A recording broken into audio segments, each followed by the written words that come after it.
नमस्कार, मेरा नाम डॉक्टर मेघना शर्मा है और मैं centre for women studies Bikaner university में डायरेक्टर के पद पर कार्यरत हूँ। मेरी थीसिस मैंने रिसर्च की है महर्षि दयानंद सरस्वती पर, जिन्होंने शुद्धि आंदोलन चलाया और जिन्होंने महिलाओं को एक विशेष अधिकार दिलवाया। आज जो ये प्रोग्राम हो रहा है ऑल इंडिया वुमेन्स कॉन्फ्रेंस द्वारा बीकानेर शाखा का ये कार्यक्रम, मैं आपको बताऊं, जब से मैं बीकानेर में आई हूं मैंने ऐसा कार्यक्रम ऑल इंडिया वुमेन्स कॉन्फ्रेंस का बीकानेर में होता हुआ पहली बार देखा है। जब भी आप किसी आर्य समाज संस्थान में जाएंगे तो आप सिर्फ ये एक ऐसी ही संस्थान है, यही एक ऐसी संस्थान है जहां हवन करवाने का अधिकार महिलाओं के पास सुरक्षित है। आर्य समाजियों ने कहा कि क्यों पुरुष ही हमेशा ब्रह्मा होकर हवन संपादित करा सकता है, ये काम महिला क्यों नहीं करवा सकती, और उन्होंने महिला को शास्त्रों में दी। और बात कर रहा है ये कार्यक्रम राष्ट्रीय एकता के, राष्ट्रीय अखंडता के, सांप्रदायिक सद्भाव की, और उसमें महिलाओं को जोड़ा गया है कि महिलाओं का क्या योगदान। चूँकि मैं इतिहास के विद्यार्थी हूँ तो मैं ये जानती हूँ कि युद्धों में जब कभी भी परेशानियाँ हों तो सफरर्स यानी पीड़ित भी महिलाएं रहीं, लेकिन उनको ताड़ने में, पुरुषों को इस समस्या से बाहर निकालने में भी महिलाओं ने बहुत बड़ा योगदान बैक स्टेज घर पर रहकर घर की व्यवस्थाओं को संभाल कर किया। शिक्षित कर वेदों की ओर लौटो, उन्होंने ये बात कही थी कि go back to the Vedas. क्यों? क्योंकि आधार है। इसी से जुड़ा हुआ एक इंसिडेंट मुझे याद आ रहा है, जब शिकागो के धर्म सम्मेलन में स्वामी विवेकानंद गए थे। हम इन नामों को क्यों लेते हैं, इसके बारे में भी मैं अब इस प्रसंग के बाद आऊंगी कि विवेकानंद जब वहां गए तो एक महापुरुष ने वहां सभी धर्म ग्रंथ रखे हुए थे।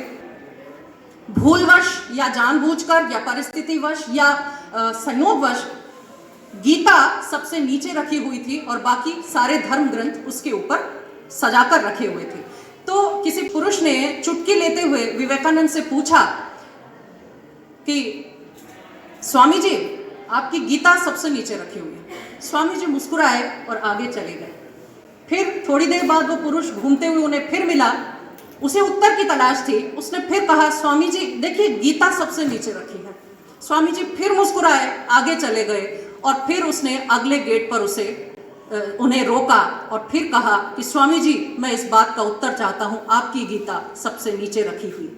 तो स्वामी जी इस बार भी मुस्कुराए और उन्होंने कुछ शब्द अपने मुखार बिंदु से उच्चारित किए और वो शब्द ये थे कि हाँ, गीता ही तो सभी धर्मों का आधार है, इसलिए वो सबसे नीचे रखी। प्रथम विश्व युद्ध जो 4 वर्ष तक लगातार चला, उसमें जो परेशानियां महिलाओं ने झेली और उसके बाद जिस तरह से अपने घर के पुरुषों को संभाला, ये अपने आप में एक उदाहरण है। तो स्त्री को अगर हम मान रहे हैं कि वो उत्पीड़ित रही है पूर्व में, तो वो आधार भी रही है, क्योंकि आधार है तो अक्सर जो सबसे नीचे वस्तु रखी होती है हम उस पर सबसे कम ध्यान दे पाते हैं।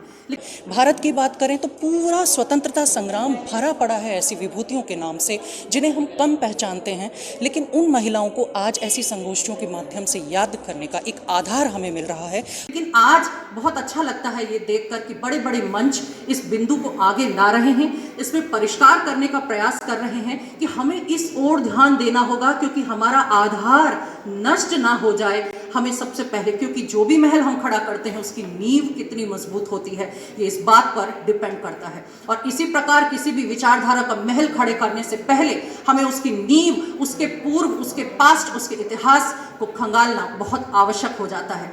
महिलाओं ने तो जेलों में जाकर अपनी गिरफ्तारियां दी हैं, और इस बीकानेर में इतनी बड़ी बड़ी महिलाएं, लेकिन स्वतंत्रता संग्राम में भी इस बीकानेर की केतुबाई ने अपने परचम लहरा दिए थे। और युवा शक्ति को जोड़ा। यहाँ कार्यक्रम में आप देख रहे होंगे कि बहुत सी युवा शक्ति बैठी हुई है।